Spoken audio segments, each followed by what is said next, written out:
Assalomu alaykum. Men Turim Muratova Bibinoz. Hozirgi vaqtda Toshkent axborot texnologiyalari universiteti Nukus filiali 1-kurs magistrantiman. Shu yili hurmatli prezidentimiz tomonidan Zulfiya nomidagi davlat mukofotiga erishdim va o'zini qo'lidan olishga sazovor bo'ldim.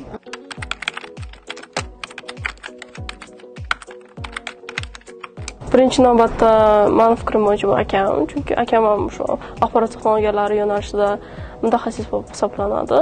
Kichkina vaqtimdan maktabda endi shu matematikani kvadrat tenglamalarni o'tayotgan vaqtimizda akam kompyuterda o'tirib kod yozar edi. Kichkina vaqtimda yoniga borganimda aytardi, "Sen o'z qo'ldan yechayotgan misollaringni men kompyuterda programma yozaman, bitta kod yozaman, u chiqarib beradi" deb. Men o'ylab qoldim. Demak, men qo'ldan yozib o'tirmasdan kompyuterga buyruq bersam, men buyruqlarning hammasini bajaradi. Demak, men aytishnik bo'lsam, men hamma o'zimni mashg'ulotlarimni, o'zimni zimmamda turgan topshiriqlarni kompyuterga yuklab qo'ysam bo'lar ekan degan fikr paydo bo'ldi. Shundan axborot texnologiyalari sohasiga qiziqib, shu TATU universitetini tanlab, shu yerda o'qishni boshladim.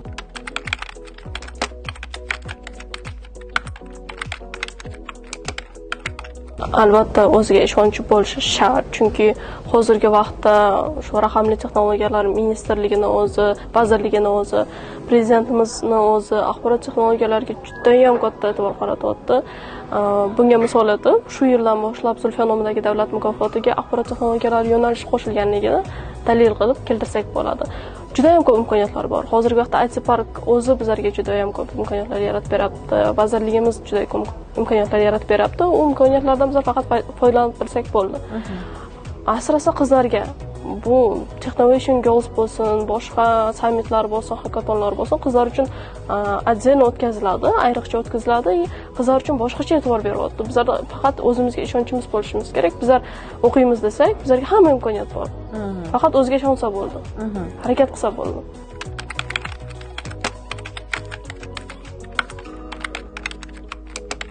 Shu maktab vaqtimda, maktabda o'qib ta'lim olgan vaqtimda, adashmasam 7-yo 8-sinf edim. Akam qiziqtirdi IT sohasiga, aytdim, TATUga topshiraman, Nukus filialida o'qiyman dedim. Menga uydagilarim aytishdi, "Qizim, qiz bolasan, nima qilasan TATUga topshirib, faqat bolalar o'qiydi-ku." Qo'shni tanishlarim eshitib aytardi, "Zachем, nima qilasan TATUda o'qib, faqat o'g'il bolalar o'qiydi, IT sohasida faqat o'g'il bolalar." Men aytdim, "Yo'q, TATUga topshiraman, bo'ldi, men IT sohasida spetsialist bo'laman, yetuk kadr bo'laman" der edim.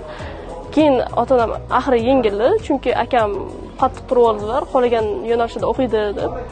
Shunday qilib universitetni bakalavriatni tugatdim, hozir magistraturada o'qiyman, o'zimning IT kompaniyam bor, IT Park prezidenti hisoblanadi. Hozirgi vaqtda faqat ayollarni, qizlarimizni emas, faqatgina ularni emas, yoshlarni ham axborot texnologiyalari sohasiga qiziqtirib, kirib kelib ish topishiga yordam beryapmiz.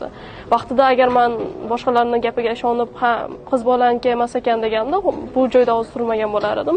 Prezident bilan ko'rishib, qo'ldan davlat mukofotini olmagan bo'lar edim. Hatto kompaniyangiz ham bormi? Nima bilan shug'ullanasiz? Обучение bilan nima разработка по программному обеспечению ishlab beramiz. Portal ishlaymiz, sayt ishlaymiz. Endi boshlaymiz. 2014-yil mart oyida asos soldim. Aha. Yoshingiz nechta shunda? Hozir endi 22 ga to'ladi. Hozirgi vaqtda 21 da.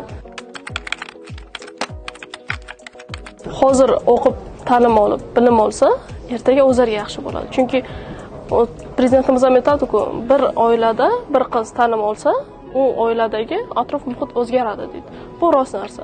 Chunki qiz bola ta'lim olib, o'zini bilimini oshirib borsa, uni dunyoga bo'lgan ko'z qarashi o'zgaradi. Materiallik boyliklarga qaramaydigan bo'ladi. Bu bola bilan kelajakda endi hammasini turmushga chiqamiz, tanishgan vaqtda ham pulga qaramaydi. Chunki o'zi yaxshi pul topadi, o'zini bilimi bo'ladi, yaxshi oila quradi. Yaxshi oila qursa, yaxshi farzandlar tug'iladi o'zi. Bolalarga yaxshi tarbiya bergan bo'ladi. Shuning uchun hozirgi vaqtda vaqti bormi, yaxshilab tayyorgarlik ko'rib, o'rganish kerak hamma narsani. Chet tilidan boshlab IT sohasigacha.